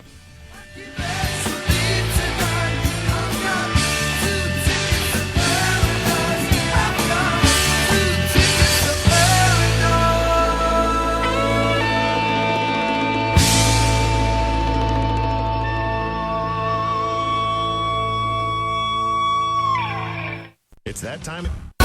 It's so awesome! Middays with Gerard Gibert. Come on! Let's get on with the show! On SuperTalk, Mississippi. I got rice cooking in the microwave. Got a 3-day beard I don't plan to shave. And it's a goofy thing, but I just gotta say, hey, I'm a-doing alright. Yeah, I think I'll make me some homemade soup. Feeling pretty good, and that's the truth. It's neither drink nor drug induced. No, I'm just doing alright. And it's a great day to be alive. I know the sun's still shining when I close my eyes. There's some hard times in the neighborhood, but why can't every day be just this good? So we're grateful to Representative Rob Roberson for hanging in there with us for the entire hour, talking about education, all things education in Mississippi, a high degree of focus on school choice. What I want to pass on real quick, I'm sure you're seeing this as well, just breaking in Washington, Representative Chip Roy from Texas and some other Republicans and Democrats have introduced legislation. Roy's been talking about this for a while, that would ban lawmakers from trading individual stocks. It's a very controversial topic, and there are certainly no consensus views on that, including from the White House, who has some concerns about a ban. But he just literally held a press conference at the Capitol where he is introducing this legislation. We'll be tracking that for sure. But I wanted to pass that on because it literally is hot off the press. So we've talked a lot about school choice and all the various objections to it. And, of course, you're right. The common response always is, well, we could fix that just by having more money. But I just want to make this point. We're not trying to fix anything here. We're not trying to harm anything. We're not trying to fix anything. We're just trying to give people a choice. As simple as that. Hence the name school choice. And let the market sort it out. The market of educators and educational entities that provide education, and the consumers, and that's parents, guardians, and their children. The market's the best, as I said, arbiter of what works and will produce the highest quality output. Those of us who are capitalists, of course we believe in that. Well, and on top of it all, when we were having this discussion about having health care for all, one of the primary reasons that people pushed back on that was because they didn't think they'd have any choice. Lack of choice, right. Why is that different than where we're with this? It's totally not. And so from my standpoint, it just makes good old-fashioned sense, and I certainly want our good public schools to continue to be in good public schools, but I do want the schools that are struggling, that are not going to make it. I want us to go ahead and figure out a way to give these kids a different option. Completely agree. Completely agree. All right, so let's talk before you go. We got a few minutes here. Consolidation is another hot topic. I know the speaker had some interest in pursuing that last year. Ultimately, I think you guys looked at it, said you can't really get a lot of traction on that. Of course, you were also immersed in the tax issue as well, right. The tax reform issue that sort of consumed all the cycles, and that's big sweeping legislation, understandably so. But that's back on the table again. Even the governor has indicated an interest. I think that for consolidation to work, we're going to have to come up with whatever the best plan and implement that plan. And it just doesn't necessarily need to be attached to a particular school. In other words, if your school is below a certain number and you're not able to get the things done in your community the way you need to, then honestly, we need to be talking about sure. what consolidation would look like for you. Now, I do believe that in this conversation of school choice, listen, I don't think it's going to fix anything. I think we're going to have about a 7% change. If we had it universal, I think you'd have between a 7 and a 10% movement. Agree. And so it's not going to substantially move the needle on your public schools. What we are going to have to do, though, is if you're in a school district that has 2 or 3 schools in it, and those schools have 3 different superintendents, 3 different assistant superintendents, we first need to have a conversation about what does it look like to administratively consolidate. You could save a tremendous amount of money just by doing that. That doesn't mean you're going to close a school down necessarily, but it also doesn't mean you're not going to. It means that we're going to put the administration together, let that superintendent look at the 3 schools and determine what's in the best interest of the kids that we currently have and the teachers that we have here. I can tell you right now, having a school that we can't afford to fix the air conditioner in is not good for kids. When you have leaks in the roof, it's not good for kids. So you got to look at can the community itself sustain that school. And if the answer to that is no, then we've got to find another option. And this issue of whether or not that they have to drive somewhere, I can remember my dad talking about having to walk to school, 5 miles to get to school. We can figure that back. out. We can figure that It's not out. a reason to oppose this. Right. It's not really Agreed. a valid reason. So I just leave with this thought, and you know this. In operating a school district, it doesn't matter if it's 1 school or 20. There's a high fixed cost component no matter what. 100%. Right? And that's all we're trying to do is achieve some economies of scale and efficiencies here. Absolutely. Yeah. And it makes perfect sense, but it needs to be done a little surgically and methodically. Right. And I think we can get something done there. Appreciate you you coming in, Rob. Thank you for having me. It's always great. You bet. We're coming. Oh, no, we're out of here today. We're at a break. We're out of time. We'll be back with you again tomorrow. Until then, stay safe and God bless everyone.